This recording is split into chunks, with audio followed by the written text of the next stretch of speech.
The silence after the gunfire. On the afternoon of October 15, 1987, the air in Ouagadougou felt heavy, as if the city itself was holding its breath. The meeting room at the Conseil de l'Entente was modest, plain walls, simple chairs, no signs of grandeur. That was how Thomas Sankara preferred it. Power, he believed, should never be dressed in excess. I was not inside that room. Few survived who were.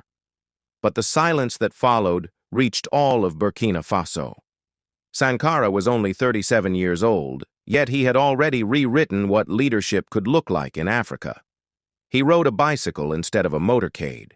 He sold government luxury cars. He spoke of dignity as if it were a resource just as vital as gold or oil. He who feeds you, he often said, controls you. And so he challenged aid dependency, debt, and the quiet chains of post-colonial control. That made him dangerous. The official story came quickly: a coup, an internal dispute, an unfortunate but necessary change of power. His closest friend and comrade, Blaise Compaoré, appeared on the radio that evening, his voice steady, announcing a rectification of the revolution. Sankara, he said, had made mistakes, but in the streets, people whispered a different story. They whispered about Sankara's refusal to bow to international lenders, about his speech at the Organization of African Unity, where he urged African nations to collectively refuse debt repayment, calling it a modern form of slavery. They whispered about foreign interests, unsettled by a leader who taught self-reliance instead of obedience. Most of all, they whispered about betrayal. Sankara trusted deeply, perhaps too deeply. He believed revolutions were built on shared purpose, not paranoia. That belief may have cost him his life. Those who later pieced together the events spoke not of chaos, but of coordination, not of sudden anger, but of planning. Yet for years, the truth was buried. Sankara's body was hastily interred in an unmarked grave. His name was removed from public places. His speeches vanished from state radio. School books skipped over his presidency in a few thin lines. Burkina Faso was taught to forget. But forgetting is hard when an idea refuses to die. Across Africa and beyond, Sankara became a symbol of what was possible and of what was taken away. Young people wore his image on shirts. His words resurfaced in protests, classrooms, and late-night debates.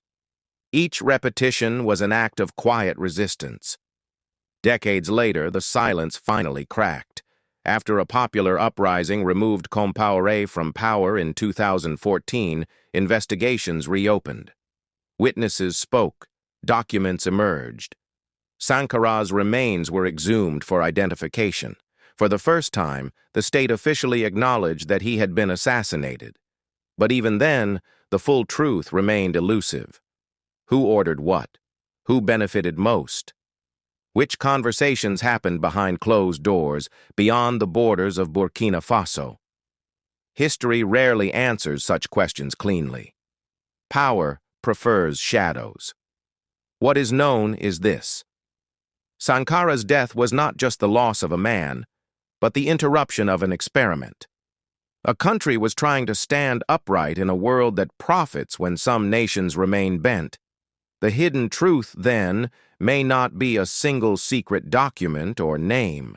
It may be something simpler and more unsettling: that integrity in leadership can be more threatening than weapons, and that systems built on exploitation will always push back against those who refuse to play along. On the day Thomas Sankara died, gunfire ended a life.